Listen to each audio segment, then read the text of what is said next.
Bonjour à tous. On se retrouve aujourd'hui sur une vidéo pour parler un peu de comment créer une visite virtuelle sur Mac de façon gratuite, même s'il y a des options qui sont payantes que je vous montrerai, et comment l'intégrer à Google Maps. Parce que tout simplement l'application, alors je sais plus comment elle s'appelait, l'application de Google, alors c'était Street View ou quelque chose comme ça, qui fonctionnait sur iPhone, n'existe plus. Et donc maintenant il faut passer par un Mac et trouver des outils qui permettent de faire ça.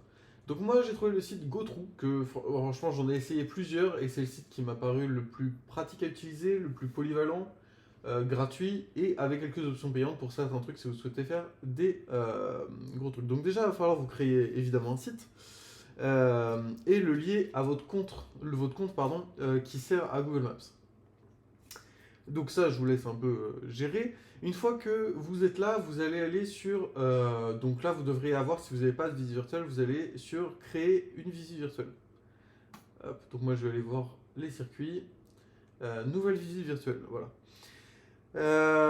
Donc là, la première des choses, c'est qu'il va falloir dire si c'est un Google Business ou un espèce de trajet. Donc évidemment, si vous faites une route, ça va plus être une blue line parce que vous allez créer plein de petits points, etc.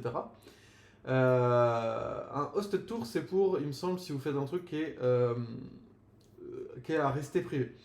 Et par contre, un Google Business, ça va être juste pour mettre un ou deux points ou quelques points dans un magasin. Alors, il faut savoir que la Blue Line, dans tous les cas, c'est un mode qui est payant. Vous allez devoir payer à la fin pour publier votre modèle sur Google Maps. Par contre, si vous le gardez en privé, évidemment, c'est gratuit.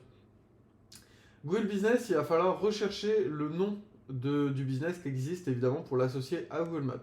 S'il y a trop de points à l'intérieur à intégrer, pareil, ça va être payant. Mais s'il y en a peu, alors je crois que c'est moins de 5 de mémoire, eh bien, vous n'aurez pas besoin de payer. On va en prendre pour moi des que j'ai déjà créés.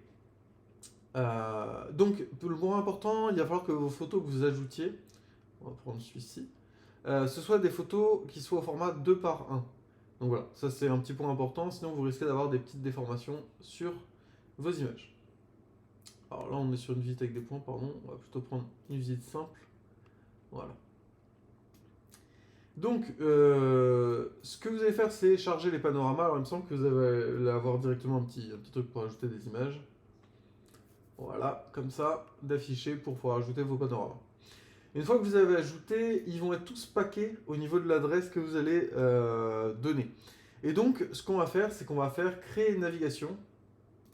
On va cliquer dessus. Là, vous allez arriver sur ce petit point de vue-là. Et voilà. Ici, tout en haut à gauche, vous allez vous déplacer. Normalement, vous allez avoir tous vos points qui sont packés au même endroit.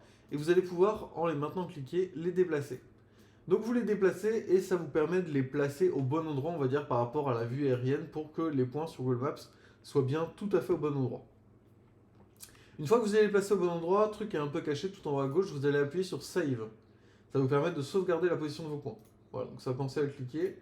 Vous allez revenir sur cette fenêtre-là. Alors le passage de fenêtre en fenêtre n'est pas très intuitif, mais au bout de quelques minutes, vous allez comprendre que ça vous ouvre des fois des fenêtres supplémentaires, etc. etc. Et enfin, vous allez cliquer sur Google pour pouvoir publier directement votre visite virtuelle sur Google Maps. Alors c'est peut-être 4 points qui est gratuit, parce que je vois que sur ce bâtiment-là, j'en ai mis que 4. Donc c'est peut-être 4 points qui sont gratuits et pas 5 comme je disais tout à l'heure.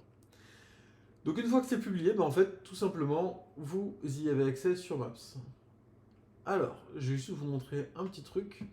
Donc là, par exemple, si vous avez un bâtiment avec des visites, donc là c'est un blue line avec des déplacements. Quand vous créez la navigation, vous allez appuyer sur les petits plus qui sont appuyés. Voilà, quand vous êtes là, vous cliquez sur un petit plus et ça vous permet de cliquer sur un autre point et de relier donc chaque point les uns aux autres. Donc voilà pour comment créer une petite ligne virtuelle. Alors, chose importante et qui est très très cool, vous pouvez aussi créer des visites. Alors, je peux pas vous la montrer parce que c'est pour un client en particulier.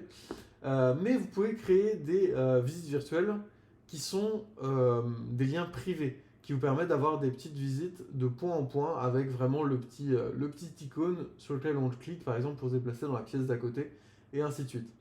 Donc voilà pour GoTrue qui personnellement est le site qui me paraît le plus pertinent pour créer des visites virtuelles aujourd'hui sur Mac et en gros sur le système Apple. Sur ce, je vous dis à très bientôt pour une prochaine. Salut à tous.